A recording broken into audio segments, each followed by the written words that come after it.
প্রিয় দ্বাদশ শ্রেণীর শিক্ষার্থীরা, মার্টিন লুথার কলেজের অনলাইন ক্লাসে সবাইকে স্বাগত জানাচ্ছি আবারও। গুড মর্নিং তোমাদের সবাইকে। আশা করি তোমরা সবাই ভালো আছো। আমরা আজকে হিসাব বিজ্ঞান দ্বিতীয় পত্র লেকচার 19 সবাই করব।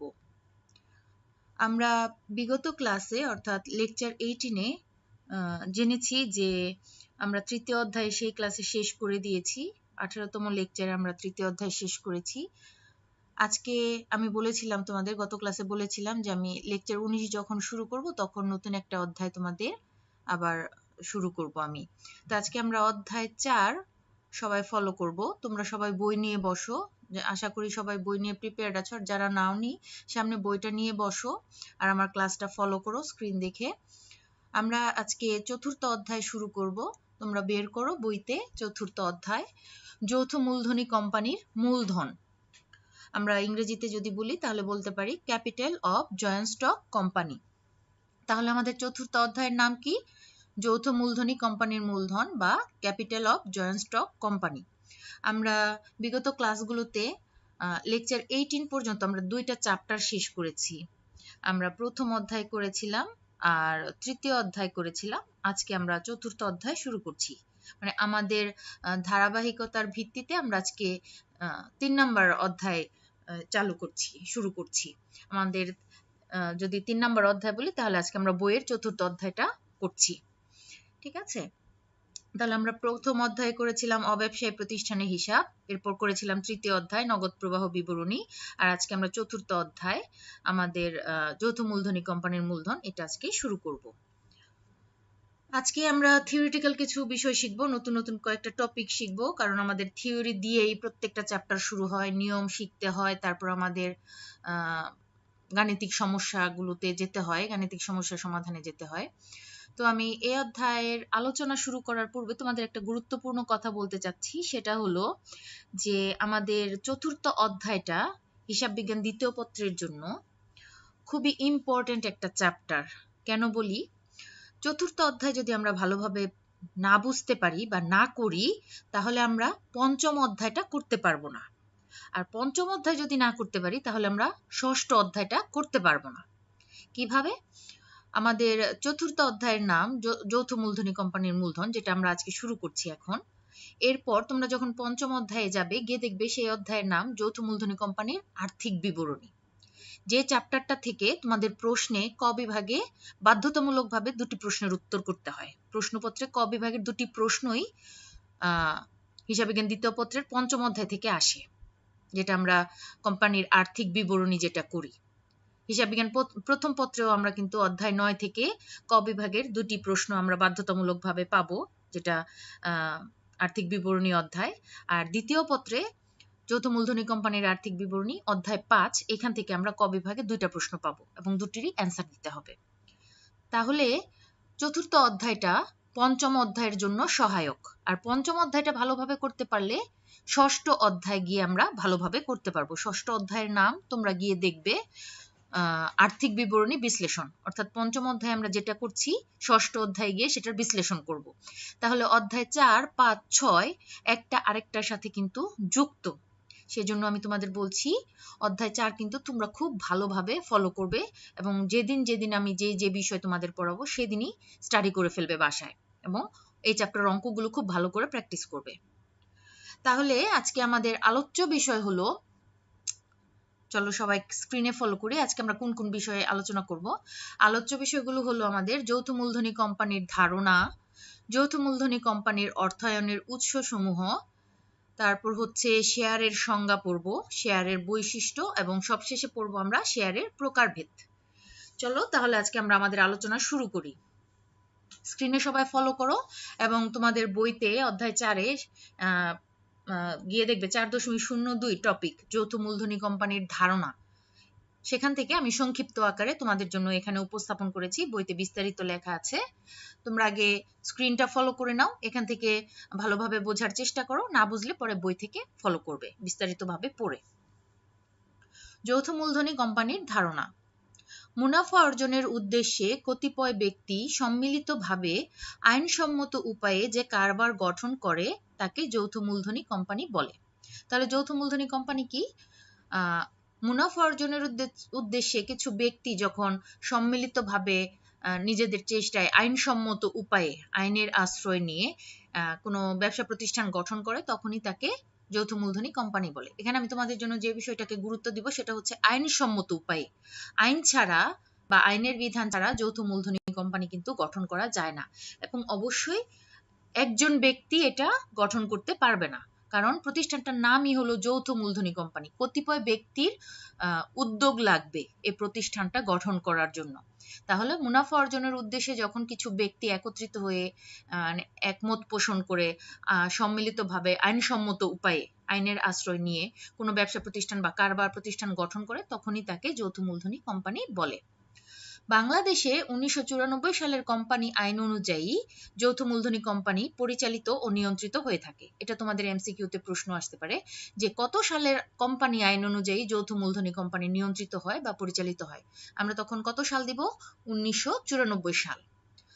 আর এই ব্যবসায়কে সাধারণত দুই ভাগে ভাগ করা যায়: ক প্রাইভেট লিমিটেড কোম্পানি এবং খ পাবলিক লিমিটেড কোম্পানি। তোমরা এই প্রতিষ্ঠান সম্পর্কে, যৌথ মূলধনী কোম্পানি সম্পর্কে আমি যতটুকু জানি, তোমরা একাদশ শ্রেণীতে ধারণা নিয়ে এসছো অন্য একটা সাবজেক্টে। সেটা হচ্ছে তোমরা ব্যবসা সংগঠন ও ব্যবস্থাপনা বিষয়টা যখন পড়েছো, সেখানে সেই বইতেই কিন্তু ব্যবসা সংগঠন ও ব্যবস্থাপনা প্রথম পত্রে, সেখানেই কিন্তু তোমাদের বিভিন্ন প্রতিষ্ঠান সম্পর্কে সংজ্ঞা ছিল, কোম্পানি সম্পর্কে ধারণা দেয়া ছিল, কোম্পানি কয় ধরনের হয়। সেখানে যৌথ মূলধনী কোম্পানি একটা শ্রেণী ছিল, তারপর এক মালিকানা ব্যবসায়, অংশীদারি ব্যবসায়, যৌথ মূলধনী কোম্পানি, আরো অনেক ধরনের ব্যবসা প্রতিষ্ঠানের নাম তোমরা সেখানে শিখেছো ব্যবসা ব্যবস্থাপনা সংগঠন এই বিষয়টার মধ্যে একাদশ শ্রেণীতে। আমি যতটুকু জানি, কারণ আমি যখন পড়েছি আমরা একাদশ দ্বাদশ শ্রেণীতে, তখনও সেটা এইভাবে পড়েছি। আর এখনো অনেক স্টুডেন্টদের জিজ্ঞেস করলে, বিগত আমাদের প্রিভিয়াস স্টুডেন্টদের যখন আমরা জিজ্ঞেস করেছি বা আমি যখন জিজ্ঞেস করেছি, তারা বলেছে যে হ্যাঁ, আমরা এই কোম্পানি সম্পর্কে এই বিষয়টা থেকে ধারণা নিয়েছি। ব্যবসা সংগঠন ও ব্যবস্থাপনা, আমরা যেটাকে ম্যানেজমেন্ট বলি, ওই বিষয়ের মধ্যে তোমাদের এই যৌথ মূলধনী কোম্পানি সম্পর্কে ধারণা দেয়া আছে। তাহলে এখানে এই বিষয়টার তোমাদের কাছে আমি যতটুকু বুঝি বা মনে করি যে যৌথ মূলধনী কোম্পানির বা ধারণা তোমাদের কাছে নতুন কোনো বিষয় নয়। এখানে তোমরা এটা সম্পর্কে আগেও জানো। তারপরেও এখানে যেহেতু হিসাব বিজ্ঞানে আমাদের অঙ্কের খাতিরে পড়তে হবে বা এমসিকিউর জন্য আমাদের জানতে হবে, তাহলে আমাদের সংজ্ঞাটা একটু ভালো করে জেনে নেওয়া উচিত। যৌথ মূলধনী কোম্পানিকে দুই ভাগে ভাগ করা হয়, একটা হচ্ছে প্রাইভেট লিমিটেড কোম্পানি আর একটা হচ্ছে public limited company. Private limited company গঠন করার জন্য সর্বনিম্ন সদস্য সংখ্যা 2 জন এবং সর্বোচ্চ সদস্য সংখ্যা 50 জনের মধ্যে সীমাবদ্ধ থাকে। তাহলে যৌথ মূলধনী কোম্পানি দুই ধরনের হয়, একটা হচ্ছে প্রাইভেট লিমিটেড কোম্পানি আর একটা হচ্ছে public limited company. Private limited কোম্পানির সদস্য সংখ্যা সর্বনিম্ন 2 জন থাকতে হয় এবং সর্বোচ্চ 50 জন দ্বারা সীমাবদ্ধ থাকতে হয়। আর অন্যদিকে পাবলিক লিমিটেড কোম্পানির সর্বনিম্ন সদস্য সংখ্যা 7 জন এবং সর্বোচ্চ সদস্য সংখ্যা কোম্পানির শেয়ার দ্বারা সীমাবদ্ধ থাকে। তাহলে পাবলিক লিমিটেডের ক্ষেত্রে একটু ভিন্ন। এখানে সর্বনিম্ন সদস্য সংখ্যা থাকতে হয় 7 জন এবং সর্বোচ্চ সদস্য সংখ্যা কোম্পানির শেয়ার সংখ্যা দ্বারা সীমাবদ্ধ থাকে। এই দুইটা বিষয়, দুই ধরনের কোম্পানির সদস্য সংখ্যাগুলো আমাদের একটু মনে রাখতে হবে সঠিকভাবে। সর্বনিম্ন কত, সর্বোচ্চ কত, এই বিষয়গুলো আমাদের মনে রাখতে হবে, কারণ এমসিকিউতে হয়তো প্রশ্ন আসতে পারে, তখন যেন আমরা সঠিক অ্যান্সার করতে পারি। তাহলে যৌথ মূলধনী কোম্পানির ধারণা আমরা লাভ করলাম। আশা করি বুঝতে পেরেছো সবাই। আরো যদি বিস্তারিত জানতে চাও, তোমরা তোমাদের বইতে ফলো করবে, বিস্তারিতভাবে সেখানে সুন্দর করে লিখে দেওয়া আছে সহজভাবে। এরপর আমাদের দ্বিতীয় টপিক আজকের আলোচনার, যৌথ মূলধনী কোম্পানির অর্থায়নের উৎসসমূহ। আসো আমরা নামগুলো একটু জানি যে যৌথ মূলধনী কোম্পানি কোন কোন ক্ষেত্র থেকে তার অর্থ সংগ্রহ করে বা মূলধন সংগ্রহ করে। লেখা আছে স্ক্রিনে, সবাই দেখো। যৌথ মূলধনী কোম্পানির স্থায়ী ও চলতি মূলধন সংগ্রহের জন্য বিভিন্ন উৎস রয়েছে, যেমন 1 শেয়ার বিক্রয়, 2 ঋণপত্র বিক্রয়, 3 লভ্যাংশ সঞ্চিতি, 4 বিনিয়োগকারী সংস্থার নিকট হতে ধার, 5 ব্যাংক ওভারড্রাফট, ওভারড্রাফট মানে হচ্ছে ব্যাংক থেকে উত্তোলন করা, ও ব্যাংক ওভারড্রাফট, 6 আন্তর্জাতিক সংস্থা হতে অর্থ সংগ্রহ, 7 ব্যবস্থাপনা প্রতিনিধির মাধ্যমে মূলধন সংগ্রহ ইত্যাদি। তাহলে এখানে আমি শুধু তোমাদের নামগুলো লিখে দিয়েছি যে যৌথ মূলধনী কোম্পানি কোন কোন উৎস থেকে অর্থ সংগ্রহ করে বা মূলধন সংগ্রহ করে, এই নামগুলো আমি এখানে শুধু উল্লেখ করেছি। তোমাদের বইতে বিস্তারিত বর্ণনা আছে, তোমরা সুন্দর করে সেখান থেকে পড়ে নিবে, কারণ বর্ণনাগুলো আমাদের জন্য খুবই জরুরি। পরীক্ষায় হয়তো নৈর্ব্যক্তিক প্রশ্ন আসলে আমাদের অ্যান্সার করা লাগতে পারে, তাই তোমরা বর্ণনাগুলো অবশ্যই বাসায় রিডিং করে রাখবে। নিচে লেখা আছে দেখো, উল্লেখিত বিভিন্ন উৎস হতে যৌথ মূলধনী কোম্পানি মূলধন গঠন করে থাকে, তবে এর মূলধন গঠনের প্রধান উৎস হলো শেয়ার বিক্রয়লব্ধ অর্থ। অর্থাৎ যৌথ মূলধনী কোম্পানি এই যে 7 ধরনের উৎস এখানে দেয়া আছে, বিভিন্ন ধরনের উৎসের নাম লেখা আছে, এই উৎসগুলো থেকে তো অর্থ সংগ্রহ করেই, তবে তার মূলধন সংগ্রহের প্রধান উৎস হচ্ছে 1 নম্বর উৎসটা শেয়ার বিক্রয় করা। শেয়ার বিক্রয় করে যৌথ মূলধনী কোম্পানি প্রধানত অর্থ সংগ্রহ করে থাকে, এটা আমরা মাথায় রাখবো। আমি এই টপিকটা তোমাদের আলোচনা করছি এই একটা মাত্র কারণে, কারণ আমাদের যৌথ মূলধনী কোম্পানির মূলধন চ্যাপ্টারটা মূলত শেয়ার সংক্রান্ত বিষয় নিয়ে বেশিরভাগ কাজ আমাদের করতে হবে।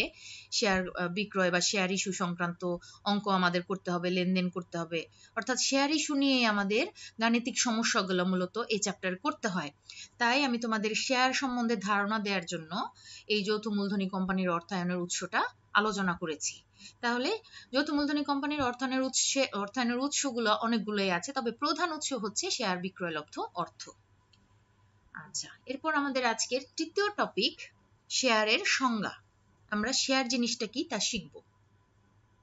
সবাই খেয়াল করো স্ক্রিনে, ইস্যু ও হস্তান্তরের সুবিধার জন্য একটা কোম্পানির মোট মূলধনকে ক্ষুদ্র ক্ষুদ্র সমান অংশে ভাগ করা হয়।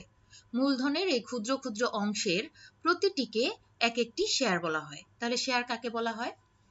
কোম্পানি, যৌথ মূলধনী কোম্পানির যে মোট মূলধন থাকে, সেই মূলধনটাকে ক্ষুদ্র ক্ষুদ্র, কতগুলো ক্ষুদ্র ক্ষুদ্র অর্থাৎ ছোট ছোট সমান অংশে ভাগ করা হয়। প্রত্যেকটা ক্ষুদ্র ভাগকে সমান অংশে করা হয়।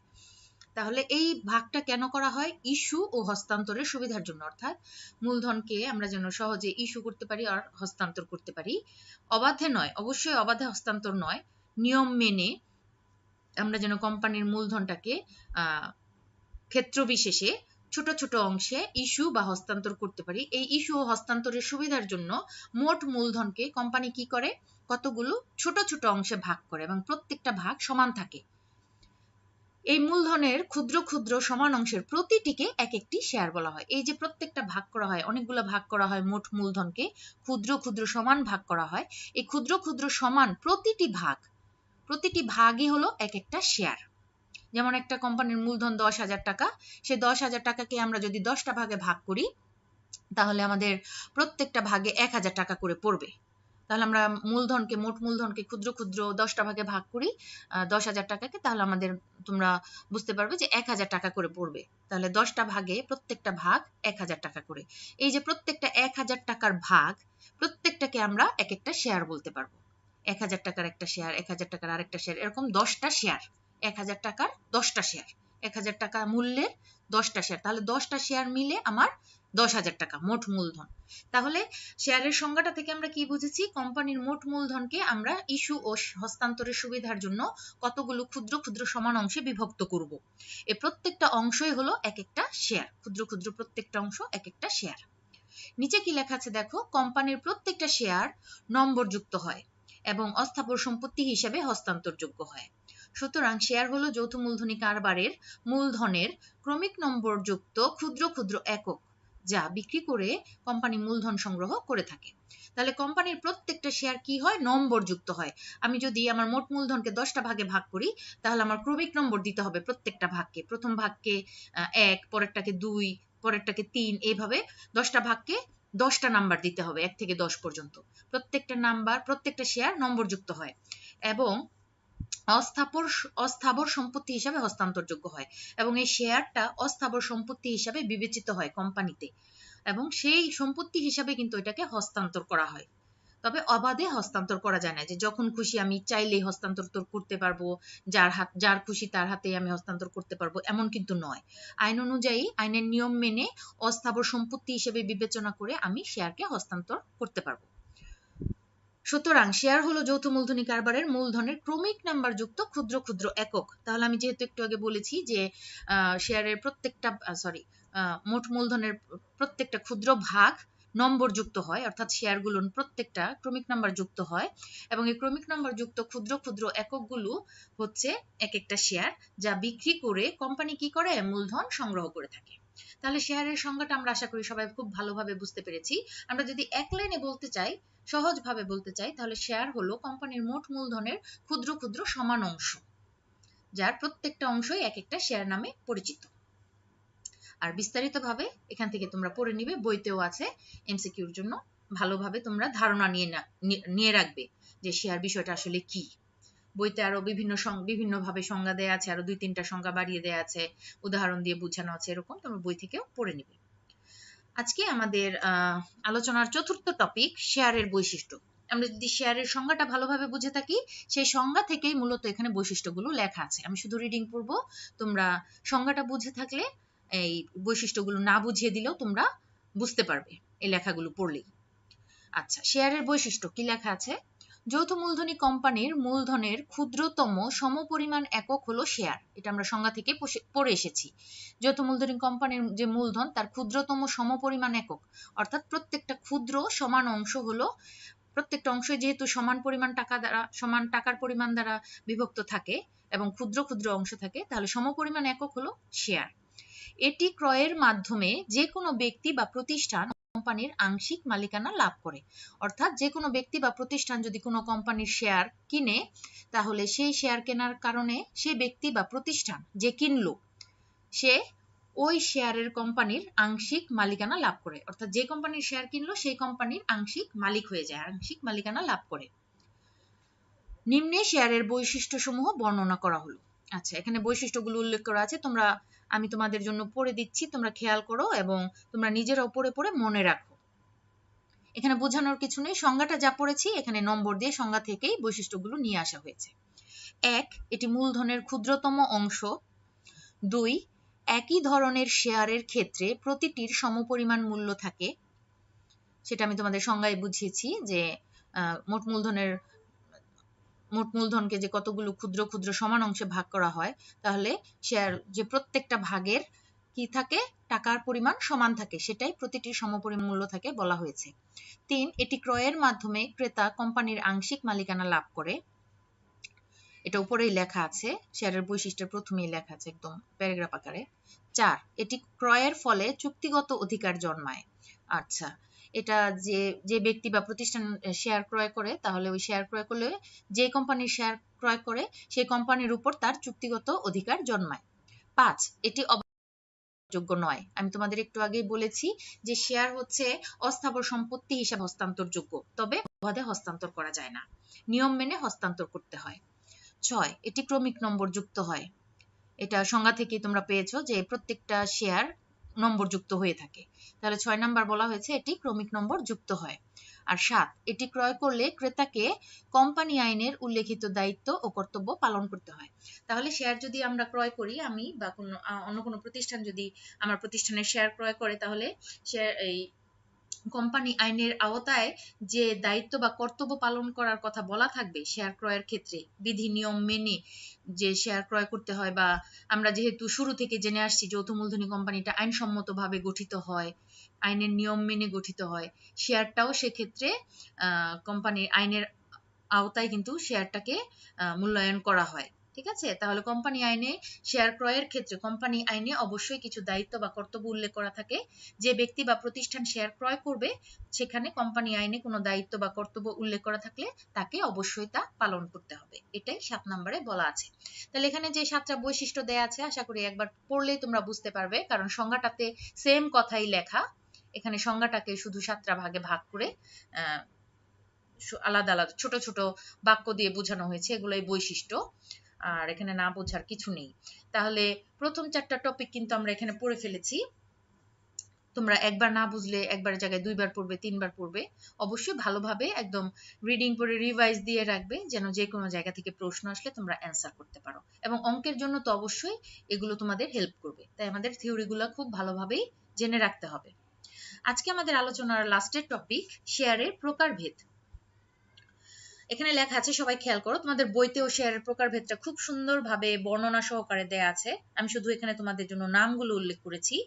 নামগুলো পড়লে আর বই থেকে তোমরা যদি এক লাইন করে বর্ণনাগুলো একটু ধারণা নিয়ে রাখো, বইতে সংক্ষিপ্ত বর্ণনায় দেয়া আছে, তাহলে সহজেই তোমরা সেটা মনে রাখতে পারবে। শেয়ারের প্রকারভেদ। প্রকৃতি এবং সুযোগ সুবিধার ভিত্তিতে শেয়ারকে প্রধানত দুই শ্রেণীতে ভাগ করা হয়ে থাকে। তাহলে কিসের ভিত্তিতে শেয়ারকে প্রধানত দুই ভাগে ভাগ করা হয়? প্রকৃতি এবং সুযোগ সুবিধার ভিত্তিতে। প্রথমটা হচ্ছে 1 নাম্বার সাধারণ বা ইকুইটি শেয়ার, আর 2 নাম্বার হচ্ছে অগ্রাধিকার শেয়ার। তাহলে শেয়ার প্রধানত কয় ধরনের? প্রকৃতি ও সুযোগ সুবিধার ভিত্তিতে শেয়ার প্রধানত 2 ধরনের, সাধারণ বা ইকুইটি শেয়ার আর আরেকটা হচ্ছে অগ্রাধিকার শেয়ার। নিচে কি লেখা আছে দেখো, কোম্পানির অগ্রাধিকার শেয়ারকে নিম্নলিখিত কয়েকটি শ্রেণীতে বিভক্ত করা যায়। সাধারণ বা ইকুইটি শেয়ারকে আর বিভক্ত করা হয়নি, তবে অগ্রাধিকার শেয়ারকে কয়েকটি শ্রেণীতে বিভক্ত করা যায়। প্রথমে বলা আছে মুনাফা সঞ্চয়ের ভিত্তিতে, মানে এটা একটা ভাগ। অগ্রাধিকার শেয়ারকে এই ধারণার উপর ভিত্তি করেও আরো দুটি ভাগে ভাগ করা হয়। মুনাফা সঞ্চয়ের ভিত্তিতে দুইটা ভাগে অগ্রাধিকার শেয়ারকে ভাগ করা হয়, ক সঞ্চয়ী অগ্রাধিকার শেয়ার আর খ হচ্ছে অসঞ্চয়ী অগ্রাধিকার শেয়ার। আবার পরিশোধের ভিত্তিতে অগ্রাধিকার শেয়ারকে আবার দুইটা ভাগে ভাগ করা যায়, এক ক হচ্ছে পরিশুদ্ধ অগ্রাধিকার শেয়ার আর খ হচ্ছে অপরিশুদ্ধ অগ্রাধিকার শেয়ার। আর লাস্টে হচ্ছে মুনাফায় অংশগ্রহণের ভিত্তিতে অগ্রাধিকার শেয়ারকে দুইটা ভাগে ভাগ করা যায়, ক হচ্ছে পার্টিসিপেটিং অগ্রাধিকার শেয়ার আর খ হচ্ছে নন পার্টিসিপেটিং অগ্রাধিকার শেয়ার। প্রত্যেকটা শেয়ারের শ্রেণীবিভাগ বিস্তারিতভাবে তোমাদের বইতে আলোচনা করা আছে, তোমরা বইতে পাবে তোমাদের টপিক নাম্বার 4.12-এ। সেখানে দেখবে প্রত্যেকটা শেয়ার সম্পর্কে ধারণা দেয়া আছে। মুনাফা সঞ্চয়ের ভিত্তিতে যে অগ্রাধিকার শেয়ারের কথা বলা আছে এখানে দেখো, তোমাদের মুনাফা সঞ্চয়ের ভিত্তিতে সবুজ কালি দিয়ে যে লিখেছি সঞ্চয়ী অগ্রাধিকার শেয়ার, অসঞ্চয়ী অগ্রাধিকার শেয়ার, এখানে এটা সম্পর্কে তোমাদের বইতে সুন্দর ধারণা দেয়া আছে যে অগ্রাধিকার যুক্ত শেয়ারের ক্ষেত্রে কোনো বৎসরে নির্দিষ্ট হারে লভ্যাংশ বন্টনের পূর্বে কোম্পানির মুনাফার পরিমাণ অপ্রতুল হলে পরবর্তী বৎসর এ বকেয়া লভ্যাংশ এবং সে বৎসরের লভ্যাংশ উভয়ই প্রদেয় হয়, তাকে সঞ্চয়ী অগ্রাধিকার শেয়ার বলে। তাহলে কোনো বছর আমরা সঞ্চয়ী অগ্রাধিকার শেয়ার দিয়ে কি বুঝি, যে কোনো বছর যদি শেয়ারের ক্ষেত্রে নির্দিষ্ট হারে লভ্যাংশ বন্টন করার আগেই কোম্পানির মুনাফার পরিমাণ কম হয়ে থাকে, তাহলে সেক্ষেত্রে কি করা হয়, সেক্ষেত্রে পরবর্তী বছর এই লভ্যাংশটা প্রদানের ক্ষেত্রে যে বছর মুনাফার পরিমাণ কম হয়েছে সেই বছরের লভ্যাংশ সহ পরবর্তী বছরের লভ্যাংশ একসাথে প্রদান করা হয়। এটা হচ্ছে সঞ্চয়ী অগ্রাধিকার শেয়ার। আর অসঞ্চয়ী অগ্রাধিকার শেয়ারের ক্ষেত্রে কি বলা আছে বইতে দেখবে, যে অগ্রাধিকার যুক্ত শেয়ারের মালিকগণ কেবল চলতি বছরের মুনাফা হতে লভ্যাংশ পাওয়ার অধিকার ভোগ করে, মুনাফা না হলে তাদের লভ্যাংশ সঞ্চিতি থাকে না, তাকে অসঞ্চয়ী অগ্রাধিকার শেয়ার বলে। তাহলে সঞ্চয়ী শেয়ারের বিকল্পটাই হচ্ছে অসঞ্চয়ী অগ্রাধিকার শেয়ার। এখানে শুধুমাত্র চলতি সালে মুনাফা হলেই শুধুমাত্র তারা লভ্যাংশ পাবে, অন্য কোনো বছর যদি লভ্যাংশ তারা নাও পায় বা কোনো বছর যদি মুনাফার পরিমাণ কমও থাকে সেক্ষেত্রে তারা লভ্যাংশ পাওয়ার অধিকার রাখবে না। তা এরকম প্রত্যেকটা পরিশোধের ভিত্তিতেও আছে পরিশুদ্ধ অগ্রাধিকার শেয়ার, অপরিশুদ্ধ অগ্রাধিকার শেয়ার, পার্টিসিপেটিং অগ্রাধিকার শেয়ার, নন পার্টিসিপেটিং অগ্রাধিকার শেয়ার। প্রত্যেকটা কিসের ভিত্তিতে এগুলো শ্রেণী বিভাগ করা হয়েছে সেই নামগুলো আমরা মনে রাখবো। তাহলে অগ্রাধিকার শেয়ারকে 3টা শ্রেণীতে বিভক্ত করা হচ্ছে দেখো, মুনাফা সঞ্চয়ের ভিত্তিতে, পরিশোধের ভিত্তিতে এবং মুনাফায় অংশগ্রহণের ভিত্তিতে। মুনাফা সঞ্চয়ের ভিত্তিতে 2 ধরনের, সঞ্চয়ী অসঞ্চয়ী। পরিশোধের ভিত্তিতে 2 ধরনের, পরিশুদ্ধ অপরিশুদ্ধ। এবং মুনাফায় অংশগ্রহণের ভিত্তিতে পার্টিসিপেটিং নন পার্টিসিপেটিং। এই নামগুলো আমাদের মনে রাখতে হবে। আর বই থেকে আমরা বিস্তারিত বর্ণনাগুলো পড়ে নিব, খুব সহজভাবে লেখা আছে, না বোঝার কিছু নেই। তাহলে শেয়ারের প্রকারভেদ আমরা শিখে ফেললাম। শেয়ার সাধারণত বা প্রকৃতি ও সুযোগ সুবিধার ভিত্তিতে প্রধানত 2 প্রকার, একটা হচ্ছে সাধারণ বা ইকুইটি শেয়ার আর একটা হচ্ছে অগ্রাধিকার শেয়ার। আর অগ্রাধিকার শেয়ার তিন ধরনের হয়ে থাকে, বা 3টা বিষয়ের ভিত্তিতে অগ্রাধিকার শেয়ারকে আরো কয়েকটা ভাগে ভাগ করা হয়, সেটা নিচে লেখা আছে, একবার বলেছি। তোমরা এইভাবেই শ্রেণী বিভাগটা ধারাবাহিকভাবে শিখে রাখবে। তা আশা করি আজকের আমাদের যে আলোচ্য বিষয় ছিল 5টা, যৌথ মূলধনী কোম্পানির ধারণা, যৌথ মূলধনী কোম্পানির অর্থায়নের উৎস, শেয়ারের সংজ্ঞা, শেয়ারের বৈশিষ্ট্য, শেয়ারের প্রকারভেদ, এগুলো তোমরা খুব ভালোভাবে বুঝতে পেরেছো। তোমরা রিডিং করে রাখবে, রিভাইজ দিয়ে রাখবে, যেন এমসিকিউতে প্রশ্ন আসলে আমরা অ্যান্সার করতে পারি সবাই। এবং অঙ্কের জন্য এই থিওরিগুলো তোমাদের যথেষ্ট হেল্পফুল হবে। তো আজকে মাই ডিয়ার স্টুডেন্টস, আজকে ক্লাস এ পর্যন্তই থাকুক তোমাদের জন্য। পরবর্তী ক্লাসে সবার সাথে আবার কথা হবে, নতুন কিছু টপিক নিয়ে আবার আমরা আলোচনা করব সেদিন। ততদিন পর্যন্ত সবাই ভালো থাকো, সুস্থ থাকো, নিরাপদে থাকো। থ্যাংক ইউ সবাইকে।